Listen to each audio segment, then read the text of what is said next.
International Dogra society के सारे viewers की मेरा नमस्कार, आदाब, सत श्री अकाल। और ख़ास तौर पर लास्ट वीक मैं थोड़े सामने अपनी स्टोरी ले नहीं आई पाया, उस वास्ते मैं बड़ी क्षमा चाहना। कुछ ज़रूरी काम है जिस कारण मैं नहीं आई पाया। और सारें की रक्षाबंधन की बहुत बहुत शुभकामनाएं, जोड़ा लास्ट वीक गुजरे और अगले वीक हूँ जन्माष्टमी है। जन्माष्टमी की एडवांस सारें की बड़ी बड़ी मुबारक। और उस तो बाद साड़ा नैशनल फेस्टिवल साड़ा इंडिपेंडेंस डे है 15 अगस्त की, ओदियां भी एडवांस बहुत बहुत तुसीं मुबारक।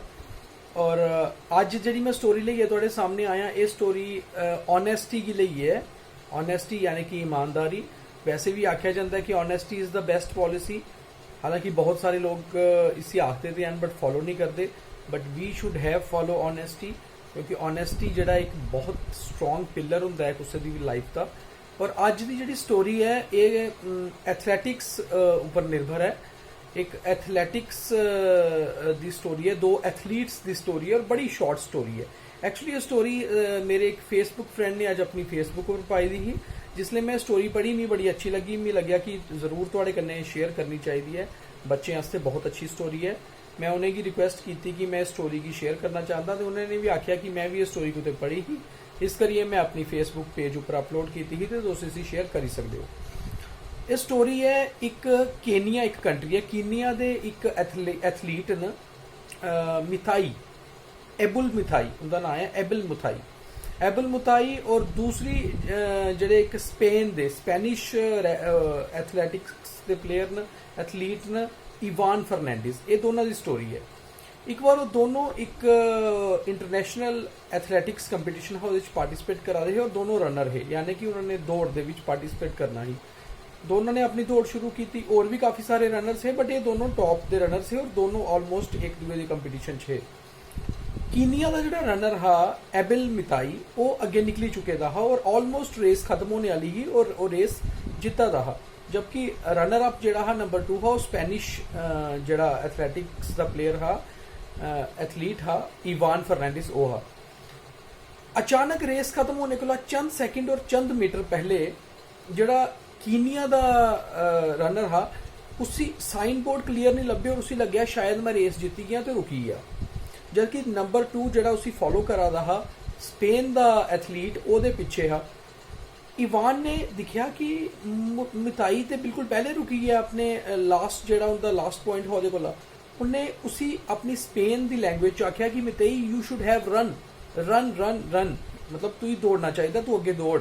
मगर वो नहीं, उन्हें उसी स्पेनिश नहीं आती ही क्योंकि वो कीनिया का था, तो वो नहीं दौड़िया, वो खड़ा हो गया। मगर जिसलिए वो बिल्कुल वो कोल पुजया उन्हें उसी पुश किया और उसे आख्या तू ये दौड़। पुश किया और चंद मीटर की दूरी ही लास्ट पॉइंट को। और फाइनली क्या होया कि कीनिया का जो एथलीट हा उन्हें ये रेस जीत ली। जिसलिए वो रेस जीत ली, रेस खत्म हुई तो काफ़ी सारे व्यूवर जोड़े उत्थे बैठे थे, ऑडियंस वो दिखा दी ही और मीडिया वाले लोग भी दिखा दे। रेस खत्म होने बाद सारे लोग जोड़े इवान फर्नैंडिस को गए, because Ivan Fernandez runner up ही वो रेस नहीं जीती पाया, मगर मिथाई की रेस जितने चौदह बहुत बड़ा रोल था। उन्होंने उसे आख्या कि क्यों तुसें उसी पुश किया है रेस जितने वास्ते, जबकि अगर वो रेस नहीं जितता तो तू रनर अप ही तुसें जित्ती आना हा। इवान फर्नैंडिस का क्या जवाब है, उन्हें आख्या कि कम्युनिटी जी सारी सोसाइटी है ये हमेशा एक दूसरे कन्ने लेइयै चलना और एक दूसरे पुश करना किसी चीज़ वास्ते जितने वास्ते एक बड़ी बड़ी गल मनी गेदी है। इस करिए मैं मिथाई की पुश किया कि तू ये रेस जितने वाला ही, तू किसी कारणवश रुकी गया बट तू अगे दौड़। मीडिया पर्सनस ने फिर उसी क्रॉस क्वेश्चनिंग की, उन्हें कहा नहीं this is not the reason, आपने ये रेस जीती हुई रेस थी ऑलमोस्ट और आप क्यों रुक गए लास्ट पॉइंट पे जाके और आपने उसको पुश किया कि वो ये रेस जीते। उन्होंने बोला कि मुझे लगता है कि एक दूसरे को साथ लेकर चलना ही सबसे बड़ी भावना होनी चाहिए, खास तौर पे खिलाड़ियों में। दोबारा उसी ये क्वेश्चन पूछा गया कि नहीं तू ये सही आंसर नहीं दिया था, ये रेस जड़ी जितने के कारण तू ये रनर अप आया, अदरवाइज तो तू जीती आना हा और मिथाई तो हारी गया था क्योंकि रुकी गया ही। फाइनली इवान फर्नैंडिस का जो जवाब हा वो जवाब ने सारे की बहुत इंप्रैस करी उड़िया। इवान फर्नैंडिस ने बोलिया कि अगर मैं रेस जीती भी जाता तो क्या मैं अपने आप की इस रेस का सही हकदार बनी सकता ही। अगर मैं रेस जीती भी जाता क्या ये मैडल या अवार्ड मैं जिसलिए इसी दिखदा, क्या मैं ये नहीं लगता कि मैं रेस धोखे कन्नै जीती है? और इस रेस का सही हकदार जिहड़ा है वो कीनिया का एथलीट हा।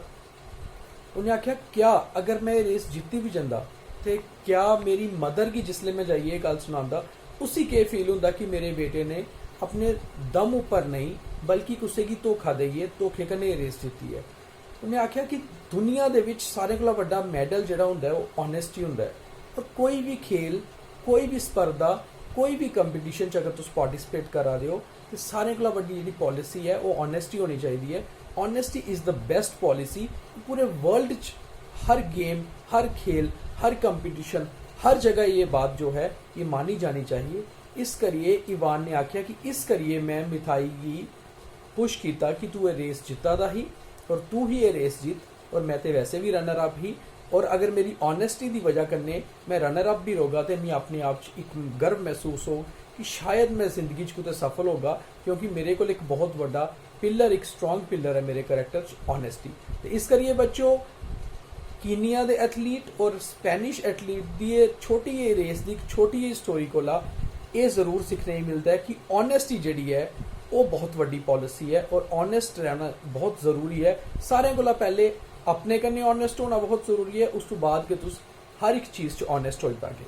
अज की ये स्टोरी का शीर्षक है honesty is the best policy. तो be honest with everybody but first you have to be honest with yourself. Thank you. लगातार थोड़े कमेंट्स बड़े घट आते हैं, कमेंट्स कुछ करा करो, कैसी स्टोरियां तुसें सुनना पसंद है, स्टोरीज कैसियां लगा दियां और लगातार शेयर करा करो, व्यूज़ अपने दिया करो। Thank you.